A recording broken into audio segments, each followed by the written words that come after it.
Vamos deixar a Marisa entrar, que aí eu faço a abertura com ela já aqui. Tá conectando. Olá, Olá, Emily, boa noite. Marisa, boa noite. Estava aguardando você entrar para eu começar aqui o cerimonial. Boa noite, gente, novamente. É um prazer ter vocês aqui. A live do Bruno Santolin foi um sucesso. Já temos aqui mais de 50 pessoas para assistir a colega Marisa. Como eu preciso que vocês tendinite, a lá Thiago Leifert, cliquem bastante nesse coração aí para a gente divulgar essa live para a maior quantidade de pessoas que a gente puder. As perguntas vocês vão fazendo ao longo da live e aí, sobrando um tempo, a gente vai respondendo. E caso a gente não consiga tempo para isso, a gente faz a seleção aqui. A seleção não, a gente pega todas e manda para a Marisa e a Marisa responde individualmente para cada um de vocês. Vamos lá, Marisa é a colega tabeliã, tabeliã de notas e registradora civil na Serra, município da região metropolitana de Vitória, porque também temos aqui colegas e espectadores de outros estados. A notícia que temos é que a primeira ata notarial de uso capião extrajudicial foi feita por ela. Então, ainda temos uma mulher, né, registrando a primeira ata notarial, que é um prazer enorme. E Marisa foi vice-presidente do CNB, que é o Colégio Notarial do Brasil no Espírito Santo, já foi vice-presidente, acho que vice-presidente do Sinoreg, que é o Sindicato dos Notários Registradores, que é aqui onde a gente está, e é atualmente agora fundadora da ARPEN, a Associação dos Registradores das Pessoas Naturais aqui do Espírito Santo, que a gente fez renascer, né? Após mais de 20 anos, quietinha, a gente fez renascer e está trabalhando bem. Isabel, boa noite. Vamos lá abrir para a Marisa. Marisa, ficou faltando alguma coisa aí da apresentação? Não, penso que não. Em primeiro lugar, eu agradeço a você o convite, Neisa. Você sabe que eu relutei muito para aceitar. Eu sou um pouco avessa a redes sociais, mas é impossível não atender o pedido seu. Você é guerreira, está conduzindo muito bem a Enores, conduzindo muito bem a Arpen, e eu espero contribuir. Live não é a minha praia. Eu prefiro palestras presenciais. Nossa, imagina. Vai dar tudo certo, vamos lá. Aos poucos você vai relaxando e vai sentindo que o negócio vai fluindo. Bem, a primeira pergunta que a gente tem aqui, Marisa, para você, que tem a primeira ata notarial registrada do Estado do Espírito Santo, um fato histórico, é territorialidade. Quem é o tabelião ou a tabeliã competente para lavrar a ata de uso capião extrajudicial? É sempre o tabelião do município. Para a lavratura da ata notarial, é o tabelião qualquer tabelião do município onde está localizado o imóvel. Veja que no provimento 65, nós vamos falar muito dele, provimento 65 do CNJ, de 2017, ele tratou, inclusive no artigo 5º, se eu não estou enganada, sobre a competência do tabelião do município onde está localizado o imóvel uso capião. E tratou também, nesse mesmo provimento, no artigo 2º, sobre a competência do registrador de imóveis. A diferença, que às vezes provoca uma certa confusão, é que o provimento 65 tratou, quando se referiu à ata notarial, referiu-se ao tabelião do município. Enquanto que, quando se trata do procedimento judicial, tratou do registrador de imóveis da circunscrição. Veja, nós podemos ter vários tabeliões vários registradores de imóveis no município. Ocorre que o registrador de imóveis, ou registrador civil das pessoas naturais, ele atua dentro de uma circunscrição territorial. E pode abranger o município inteiro, pode abranger um distrito, pode abranger 2 distritos ou até 2 municípios. Por isso essa confusão. Vou tentar explicar melhor. Aqui no Espírito Santo também tem um agravante, né? O tabelião de notas no Estado do Espírito Santo, normalmente, na maioria das vezes, ele exerce cumulativamente a atividade do registro civil das pessoas naturais. E como registrador, conforme determina a Lei 8935, ele poderá praticar dentro de sua circunscrição. Na Serra nós temos 4 tabeliões de notas e todos nós acumulamos as funções de registrador civil das pessoas naturais. Cada um no seu distrito. Vou nominar os colegas aqui. Carol, no distrito de Calogi, Celeste, no distrito de Nova Almeida, que abrange Jacaraípe, Silvio, em Carapina, e eu aqui na sede, tá? Ok? Nós acumulamos, então, a função de notário e de registrador. Significa dizer, então, que o tabelião de notas, Marisa, Celeste, Carol ou Silvio, nós poderemos lavrar a ata notarial de qualquer imóvel, objeto de uso capião, dentro do município. Então, se você me perguntar, tiver um imóvel em Jacaraípe, você pode ir lá, Marisa, você que é tabelião do município, mas é registradora das pessoas naturais na sede? Pode.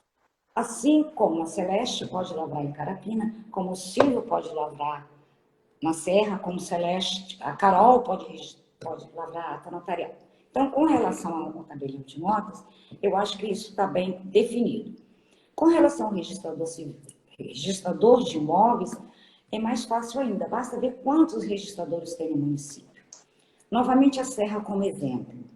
Nós temos 2 cartórios de registro de imóveis na Serra. Um deles, a segunda zona, é competente para o registro dos imóveis, de atos relativos a imóveis, no distrito de Carapina. E o primeiro ofício nos demais distritos, Calogi, Nova Almeida e Serra Sete. Então, onde está localizado o imóvel? Em Carapina, a competência será exclusivamente do segundo ofício da zona, do primeiro ofício da segunda zona, cuja titular é a doutora Etelvina, e não da primeira zona, cuja titular é a doutora Elizabeth. Uhum. Então, deixa eu ver se eu entendi. O tabelião de notas, se o imóvel está localizado na Serra, seja onde estiver, o advogado, as partes vão procurar o tabelião ou a tabeliã de confiança deles dentro do município. Eles estão livres para essa escolha, mas o registro tem que ser feito na competência correta do cartório daquela região, né? É isso? Perfeito, perfeito. Você complementou a resposta. Exatamente. Lembrando a Lei 8935, né, que diz que é livre as partes a escolha do tabelião de notas. Quando se trata de notarial para fins de uso capião, continua sendo livre a escolha, só que dentro do município onde está localizado o imóvel. Explica para a gente aqui essa diferença entre liberdade de escolha do tabelião ou da tabeliã, da escritura e da ata. Qual é a diferença da escritura e da ata de uso capião extrajudicial, para que as pessoas entendam? Veja bem, a 8935 estabelece como de livre escolha das partes o tabelião de notas. Significa dizer que se você tem um imóvel localizado em São Paulo e quiser lavrar a escritura no Rio de Janeiro, perante o tabelião de sua confiança, é perfeitamente permitido. E isso eu me referi a 2 estados diferentes, então o que dirá no mesmo estado? Felizmente, e eu digo felizmente, por quê? Eu digo felizmente porque o provimento do CNJ previu uma territorialidade, uma competência territorial, melhor dizendo, do tabelião de notas do imóvel uso capião. Então, se houver concorrência, porque aqui na Serra nós não temos, somos colegas, nos respeitamos, haverá uma concorrência entre nós 4. E pela quantidade de uso capião, de pedido, de lavatura de ata notarial, nós acreditamos que terá serviço para todos nós 4 de sobra. Então, eu acho que foi muito salutar essa iniciativa, essa providência adotada pelo Conselho Nacional de Justiça. Esse é um assunto que eu sempre volto lá com o meu público em relação às escrituras e ato notarial sobre competência.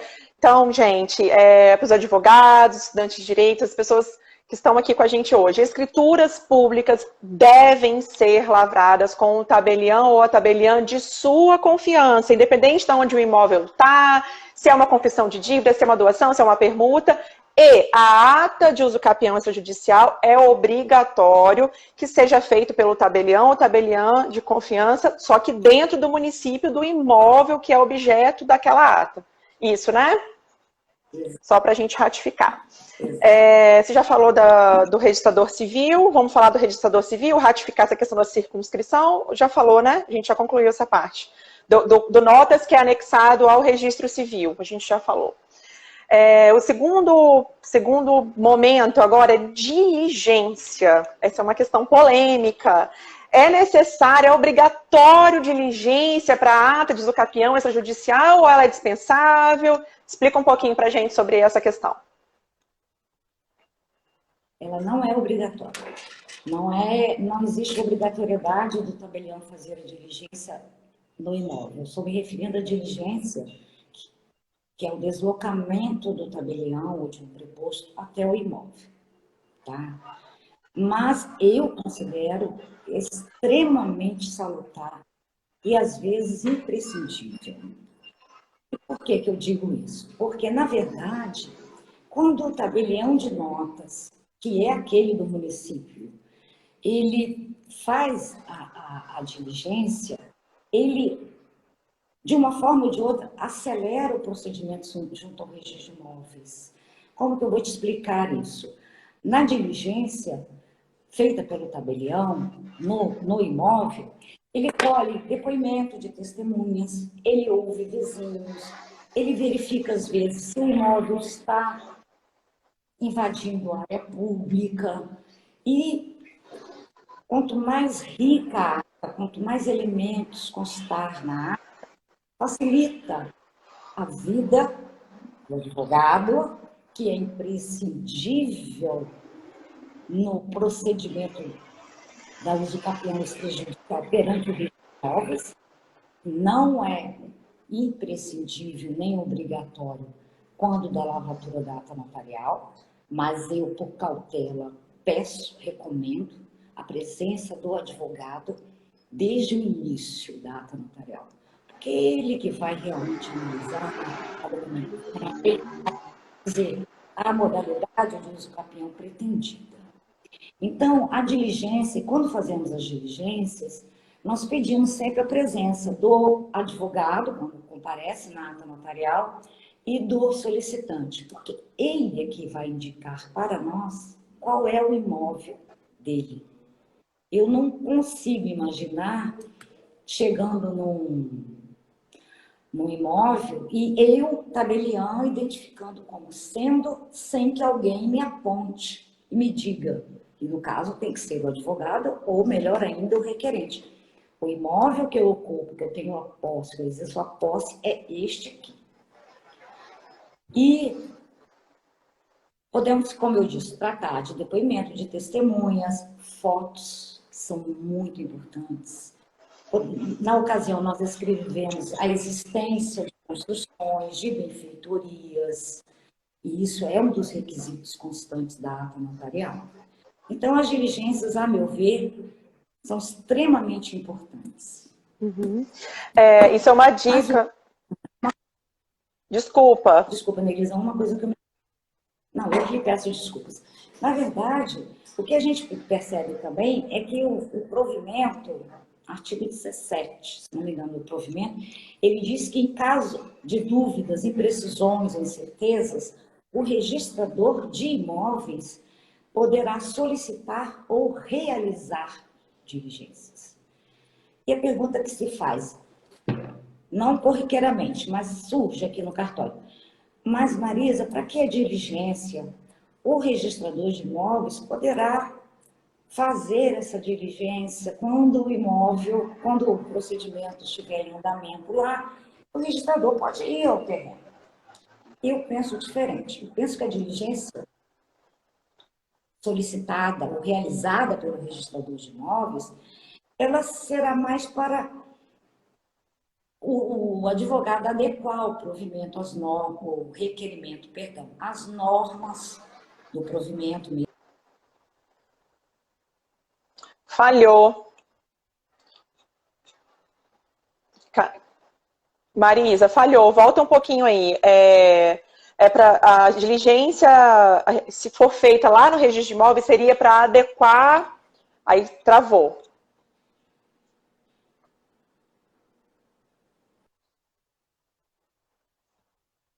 Travou de novo. Acho que a internet não deve estar instável. Deixa ela voltar. Oi. Voltou. Você estava falando, Voltou agora. Você estava falando da diligência ser feita posteriormente lá no registro de imóveis. Parou aí. Não, o argumento que alguns advogados utilizam para que não seja feita diligência, apesar do provimento dizer assim, o tabelião poderá dirigir-se ao imóvel.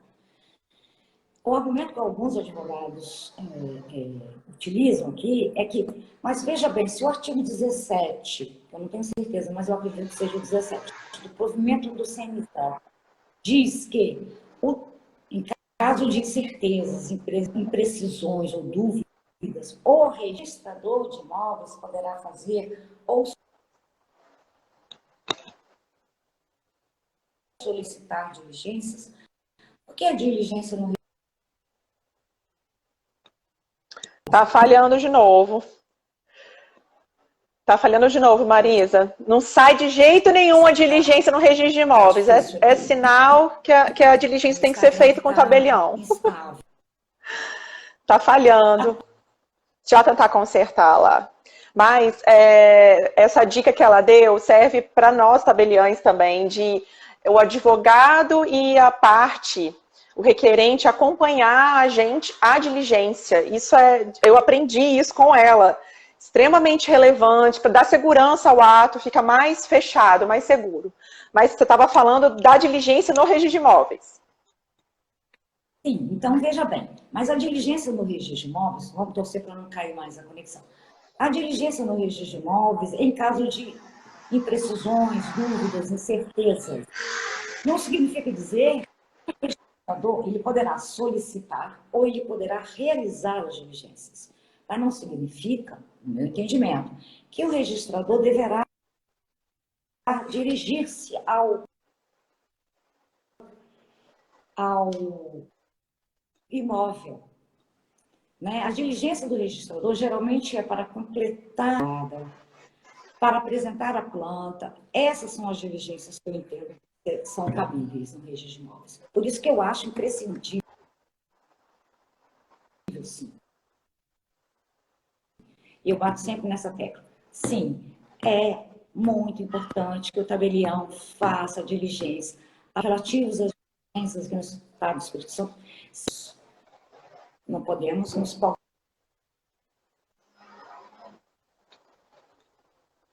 deixar de praticar um ato, porque ganhamos menos ou ganhamos Continua menos. falhando. Cadê o moço do TI para ajudar a gente? Tá falhando um pouco a internet, mas vamos lá. A gente conseguiu entender aí que o provimento não obriga, mas é recomendado que sempre haja diligência, independente dos emolumentos em relação à diligência o trabalho ser maior do que o emolumento que a gente vai receber. Entendemos. Quer completar? Exato.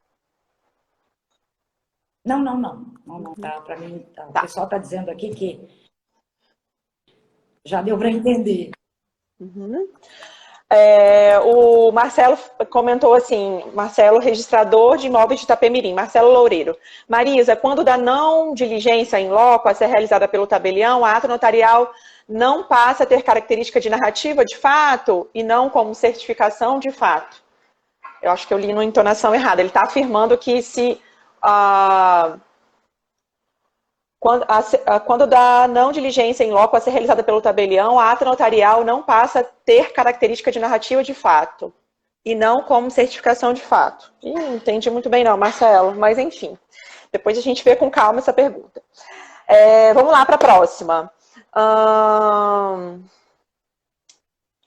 Fiz uma ata notarial, mas achei melhor não fazer a diligência. Jamais seria eu. Com essa aula aqui, eu vou sempre passar a fazer a diligência. Mas fiz uma ata e não fiz a diligência. O registrador de imóveis, quando essa documentação chega lá para dar entrada no registro, o registrador de imóveis pode fazer uma exigência falando: doutora Anelisa, preciso da diligência. Ele pode fazer essa diligência, ela é legítima. O que você entende sobre isso?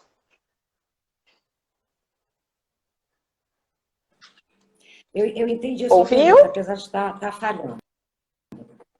Eu consegui entender. Veja bem, lavrado uma ata sem a diligência. Ou porque o tabelião entende que ele conhece muito bem o imóvel, que ele conhece a situação, a posse daquele imóvel, que é mansa, é pacífica, é exercida com ânimos do pelo solicitante. Então, ele entende, não, cheio de serviço, não vou fazer a diligência, não.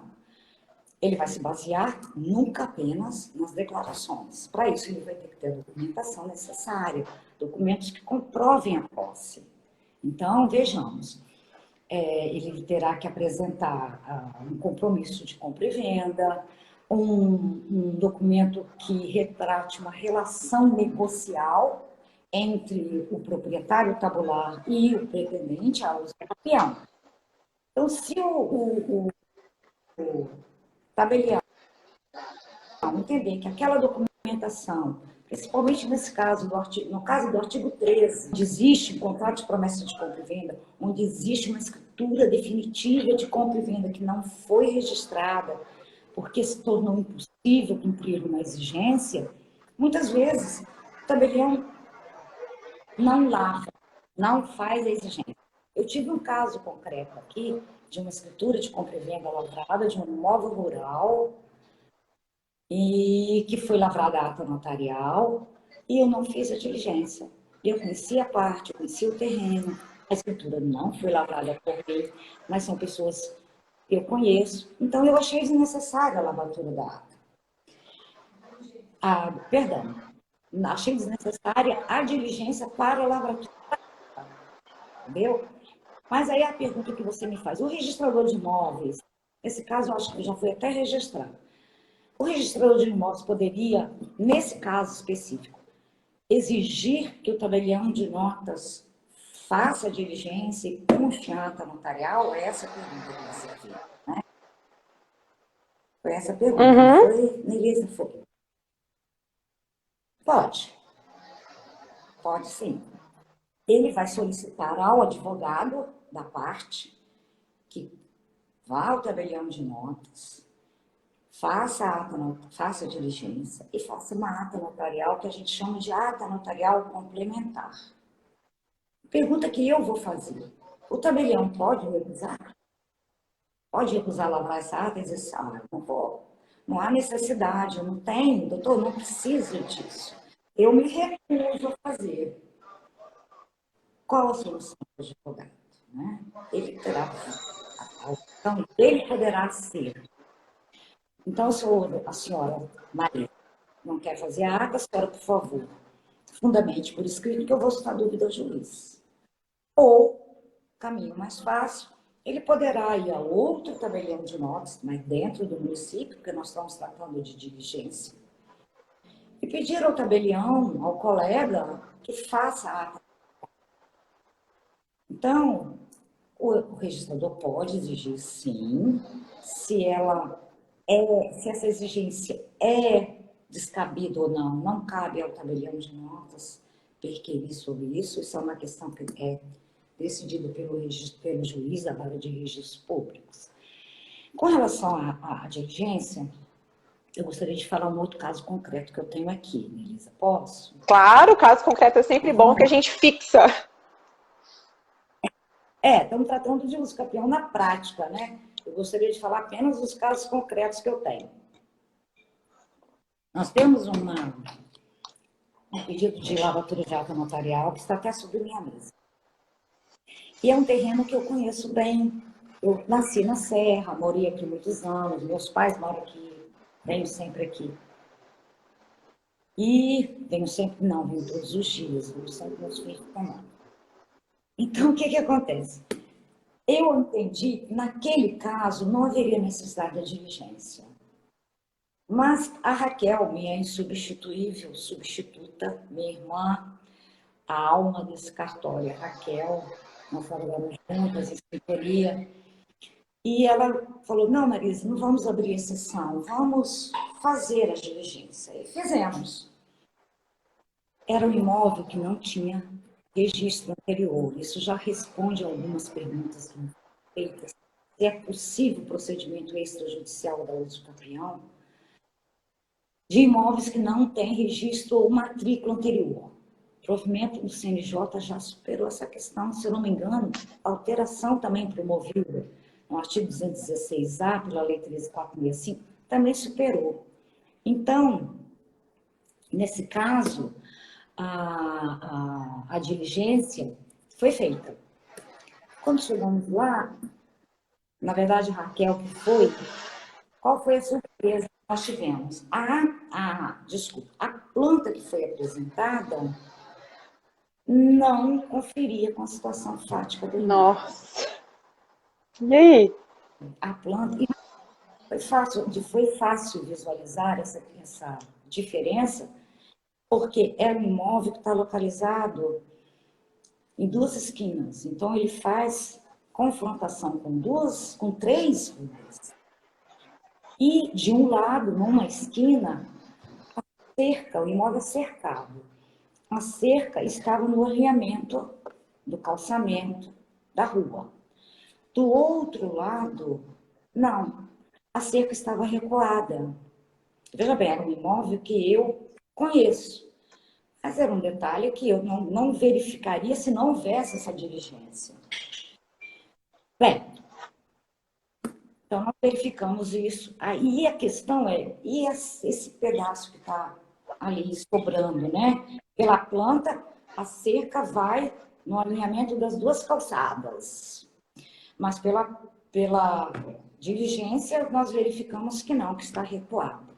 Aquele imóvel pode ser um bem público, ele pode ser um bem que é particular, porque no caso concreto, o que está acontecendo?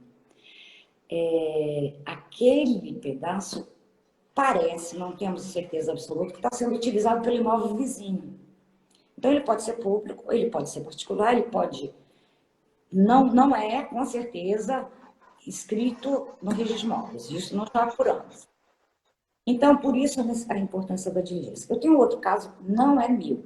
Não aconteceu aqui, mas eu tive conhecimento porque alguns advogados, alguns colegas, às vezes trazem para a gente algumas situações peculiares. Não aconteceu na Serra, gostaria de frisar. Não vou dizer qual é o município, mas aconteceu o seguinte: estava a data notarial, foi aberta a matrícula, apresentado ao registro de imóveis, o registrador fez a qualificação formal, qualificação material, entendeu que estava tudo bem e abriu a matrícula, tudo de acordo com as normas, com a legislação. Abriu a matrícula do imóvel, descreveu o imóvel. Muito bem. Descreveu o imóvel conforme a planta, que é o que é previsto. Era um imóvel que tinha inscrição tabular, era uma inscrição tabular muito antiga, e era um imóvel muito grande, que foi segregado aos poucos. O que aconteceu? O cliente comprou esse imóvel. E quando ele foi aprovar uma construção que ele pretendia fazer na prefeitura, a prefeitura disse para ele assim: esse imóvel não está situado a essa rua. Vamos imaginar, hipoteticamente. O nome da rua, na verdade, esse imóvel está localizado não na rua Santo Antônio, como consta da matrícula. Ele está localizado na rua São Pedro. Não se trata ali de uma alteração de denominação de rua, não. Tá? município não querer aprovar um projeto de construção, alegando que aquele imóvel, que ele descreveu na planta, não está localizado na rua que consta na matrícula. Tempos depois, eu fiquei sabendo que houve uma averbação nessa matrícula. E qual foi essa averbação? De uma certidão de localização expedida pelo município, dizendo que aquele imóvel não estava na Santo Antônio, estava na São Rafael. São nomes hipotéticos. Muito bem. Eu li essa averbação e sem nenhuma crítica, tá, pessoal? Mas o que eu pude perceber é que o oficial averbou essa certidão de localização. Pelo que eu vi na averbação, não tem nenhum elemento novo. O que isso pode, qual o reflexo disso? Por isso, da importância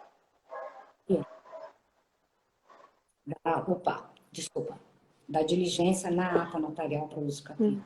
Vejamos. Será que o tabelião ou a tabeliã fez a diligência? Parece que não. Porque uma das precauções que nós tomamos, que deve ser tomada na hora da diligência, é fotografar o nome da rua. Esse cuidado nós tomamos. Quando é um imóvel rural, geralmente tem uma plaquinha dizendo sítio Rancho Feliz, então a gente também procura fotografar, para não haver dúvidas justamente com relação à localização do imóvel. Quais são os reflexos? Podem não ser nenhum, absolutamente. Isso poderá não interferir em nada. Mas a pergunta que se faz, o tabelião, a tabeliã fez a diligência? Parece que não. E se fez? Será que ela foi no imóvel correto? Que poderá resultar isso daqui a anos ou décadas? Então, eu vou citar um exemplo. Na Serra, houve um loteamento, quase 3 mil lotes, que foi totalmente cancelado, 40 anos depois. Doutora Beth, doutora Clevina, doutora Elvésio, sabem do que eu estou falando. Então, isso pode ser que acarrete simplesmente porque eu acredito que a diligência não tenha sido feita. Mas são esses casos, desculpe se eu me estendi. Não, maravilhoso. E quando um loteamento desse é cancelado, não sei se o termo correto é esse, mas é cancelado, quando um ato notarial é anulado, você anula a vida daquela pessoa, né? Porque tinha, claro, que se estava todo mundo de boa fé, se foi por erro do tabelião, porque a expectativa criada sobre aquilo é uma expectativa, em muitos casos, é a vida da pessoa, é o único imóvel que ela tem de toda uma vida. Então a gente tem que ser muito diligente, né, com todos os atos notariais. Marisa, eu queria que você falasse sobre ITCMD. Incide ITCMD na ata notarial de uso capião extrajudicial? Essa é uma questão tão tormentosa, né, Elisa?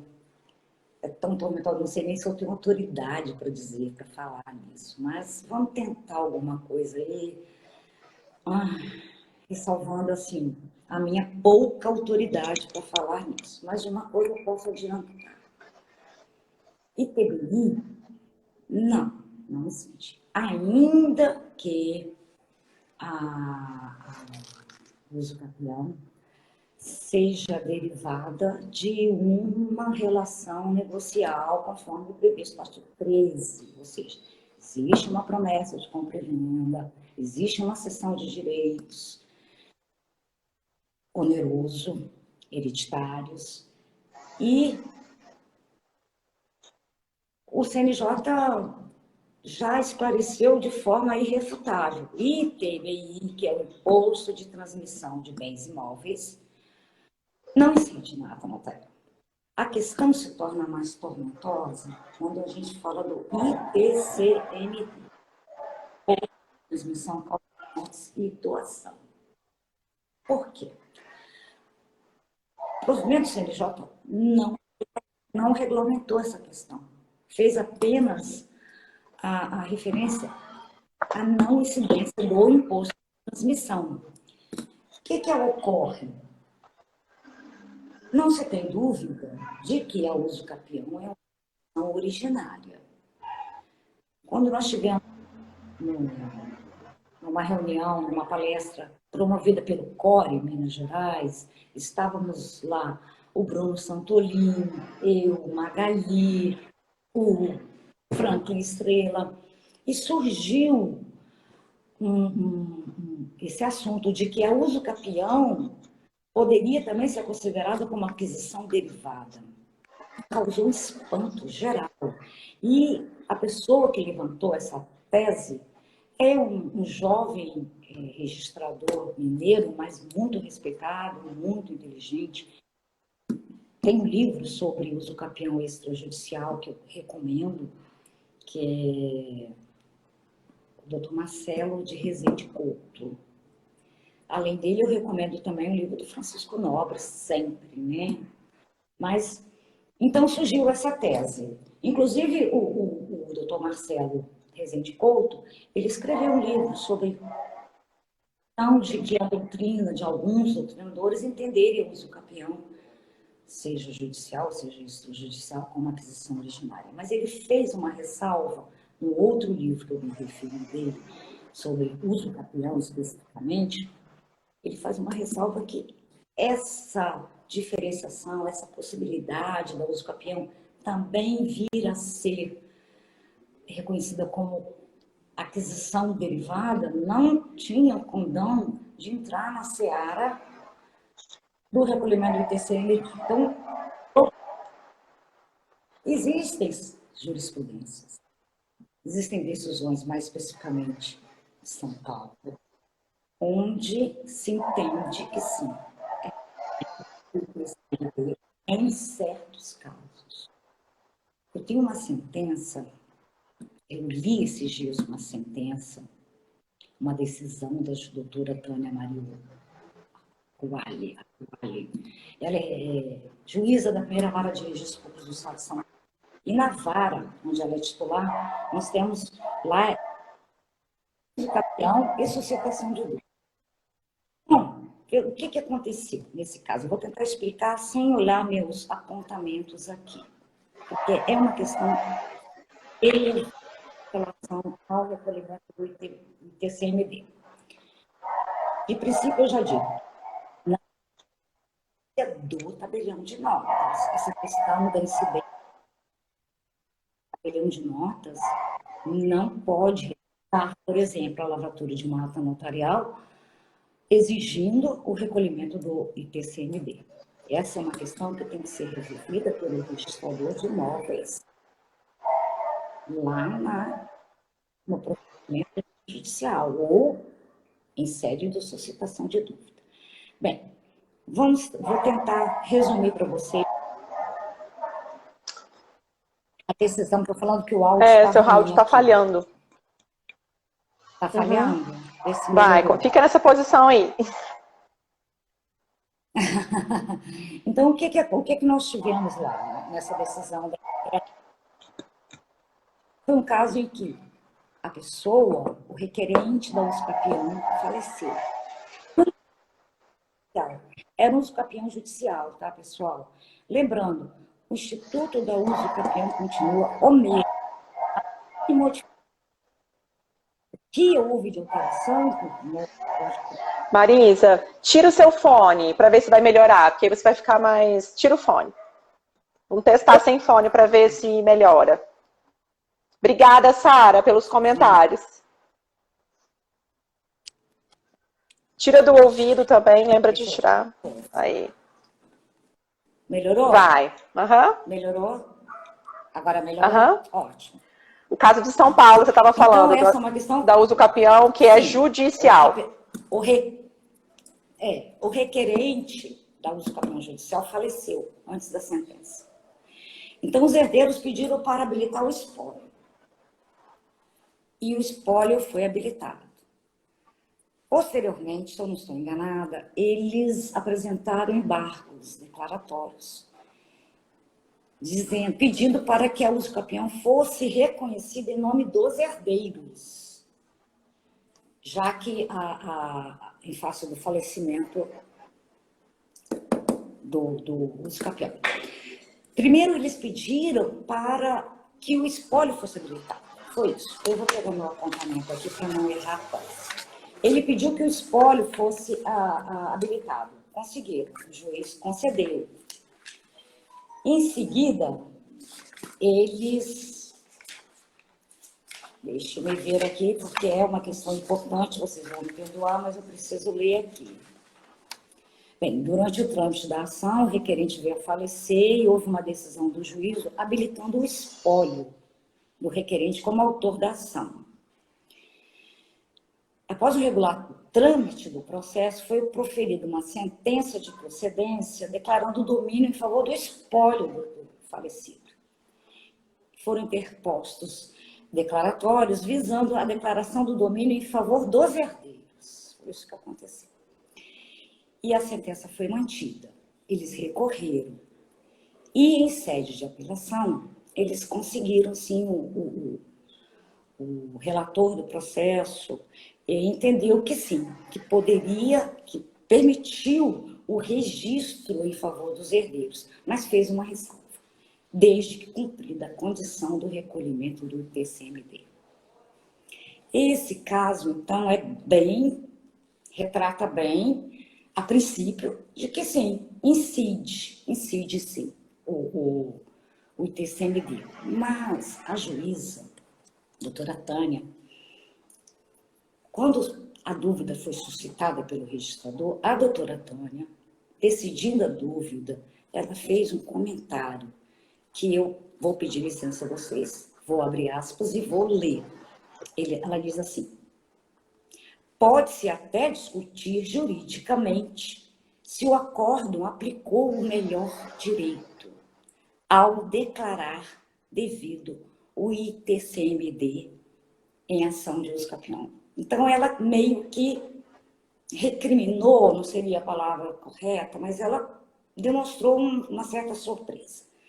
Continuando, ela diz assim: no presente caso, contudo, tal discussão se mostra inútil, pois houve decisão judicial reconhecendo a sua obrigatoriedade. Houve expressa condição ao registro, recolhimento do ITCMD. Assim, finaliza ela, a condição deve ser cumprida, seja realizando o pagamento, seja obtendo no órgão fazendário declaração de isenção. Então, por isso é que eu digo, o tabelião de notas não poderá exigir recolhimento de ITCMD para a lavatura de ata notarial. Penso que em hipótese nenhuma. Essa é uma questão que vai ser decidida pelo registrador de imóveis. E por quê? Porque quando o procedimento chega ao registrador de imóveis, poderá ser deferido, poderá ser indeferido. Como obrigar a parte a recolher o imposto de transmissão? E outra coisa, ata notarial não transfere domínio. A ata notarial é um documento, para fins de usucapião, é um meio de prova, é um documento que vai instruir o requerimento feito pelo advogado junto ao registrador geral de imóveis. Então, é uma questão polêmica, mas trouxe para vocês o que eu tinha de mais. Interessantíssimo. Nós estamos encaminhando para o final. Foram muitas perguntas. Bruno Santolin está dando aqui, elogiando. Tem uma pergunta aqui do Regim Mendes. Em relação às notificações aos órgãos competentes, só o registrador que pode fazer o envio ou o próprio tabelião de notas também pode? As notificações? Eu penso que apenas o registrador de imóveis. Uhum. Eu penso, como eu disse, na ata notarial, se nós pudermos conseguir todos os elementos necessários, vou te dar um exemplo de dispensa de notificação. O tabelião, quando faz a diligência, ele pode tomar o documento do confinante. E ali ele vai dizer na ata notarial, o confinante comparece, se dispõe, o cartório assina a ata notarial dizendo, olha, eu sou confrontante, eu sou titular do domínio, ou eu sou possuidora com pretensão de requerer uso capião, e isso vai facilitar muito o procedimento da uso capião. São muitas questões, né? São muitas dúvidas. Eu te aconselho, Melisa, no próximo convite para um colega notário, um registrador, porque eu não sei se pretendo fazer mais live, acho muito estressante,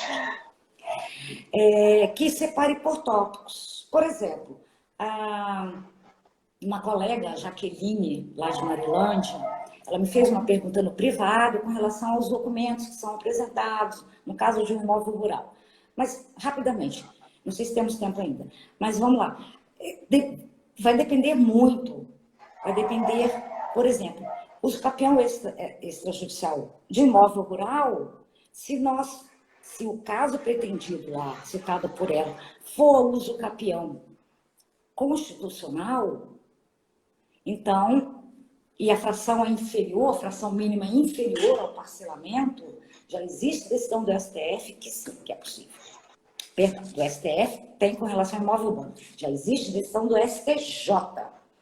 No caso aqui de Itaguaçu, município de Itaguaçu. Um recurso especial, onde a área era de 2.400 metros, se não me engano. E rural. E foi concedido, porque tratava-se, na verdade, de um uso capião constitucional que o Estatuto da Terra não poderia se sobrepor, porque é o artigo 65, se não me engano, do Estatuto da Terra, que prevê a fração mínima a proibição de divisão de imóvel em fração mínima de parcelamento. Uhum. Do STF já existe essa decisão para imóvel rural. Por quê? Porque o município diz, não pode haver desmembramento de terreno em área inferior a 250 metros, por exemplo, a 300 metros. Vamos lá, 300 metros. E o uso capião urbana, constitucional e urbana, diz que até 250 metros, né? Então não pode haver uma prevalência de uma lei infraconstitucional sobre a Constituição Federal. Bom, estamos nos encaminhando aí para o fim. A Mayara estão pedindo a parte 2 da sua live, Marias. Então não vai ter como correr. Vamos marcar a parte 2 para julho. A gente pode fazer, de repente, eu acho que o pessoal vai concordar, uma live de uso capião só de casos concretos, porque é uma aula, né? Os casos concretos são uma aula. Vamos marcar já. Já está a sua agenda de julho. Vamos ter uma quinta-feira para uma live de casos concretos. Vou pensar. Obrigada, gente. Eu vou abrir para você falar. Faltam 7 minutos. Participação maravilhosa, um sucesso como a de Bruno Santolin. Bruno Santolin fez perguntas, Joxan perguntas, a gente não consegue tempo aqui. O Vécio ratificou um ensinamento que você deu. Maiara, Henrique, nossa, Nina, sua pergunta da edificação, manda sua pergunta para o Instagram do Sinoreg ou para o Instagram da própria Marisa, que vai ser respondido. Foram muitas perguntas. Muito legal. Aí, agora eu vou abrir para a Marisa. Obrigada, gente, a todos vocês. Marisa, suas considerações finais, e já estamos agendada a parte 2 pelo laço. Tá, não, vou pensar. Olha, muito obrigada, Anelisa. Você não podia recusar um convite seu. Você é uma guerreira. Você é uma mulher de valor, uma mulher que nos orgulha. E foi uma honra para mim receber seu convite, tanto pela Enores quanto pelo Sinoreg. Eu estou muito feliz. Peço desculpa aos senhores, gaguejei um pouco, confundi um pouco. Eu acho que tem umas perguntas, não é isso. Mas e eu sugiro que nas próximas lives, talvez fosse interessante separar por imóveis. Condomínio edilício, lotes em loteamento regular, área rural. Talvez fosse possível, com registro, imóvel com registro, imóvel sem registro. Eu penso que seria mais proveitoso. Mas eu agradeço muito a vocês, aos que assistiram. Eu estava apavorada com essa live. Ela Ela quase me matou, gente, mas depois a gente conseguiu tirar o melhor, o suprassumo dela hoje. Não, e você tentava me convencer, Marisa, você fala para 100 pessoas, você já fez 10 palestras na OAB, na OAB. Celi, inclusive, me convidou para fazer uma palestra na faculdade, foi muito bem e tal, foi muito bom. E você está com medo, mas eu não gosto de câmeras. Mas olha, gente, eu agradeço os coraçõezinhos. E vamos tentar, mas na próxima presencial. Ah, sim, mas vamos fazer, na época da pandemia, nós vamos fazer, viu, Nina? Ela atendeu seu pedido aí de condomínio edilício, de edificação, vamos fazer lives específicas. Obrigada, gente, obrigada, Marisa. Nossa, tem como agradecer. E aos colegas notários e registradores, fica o convite. A gente precisa disseminar conhecimento, as pessoas precisam conhecer, né? Infelizmente, a gente não tem... Faltam 5 minutos ainda. A gente não tem isso na faculdade, não tem direito notarial e registrar na faculdade. A gente precisa disseminar conhecimento para que as pessoas utilizem nosso serviço. Advocacia extrajudicial, né? A gente precisa motivar os advogados a ir para a advocacia extrajudicial, tanto para o serviço notarial registral, quanto para a mediação extrajudicial. Tem 1000 caminhos. O serviço notarial e registral está de portas abertas para toda a sociedade capixaba. Obrigada, tá, Marisa? Tchau, gente. Obrigada. Um beijo para todos.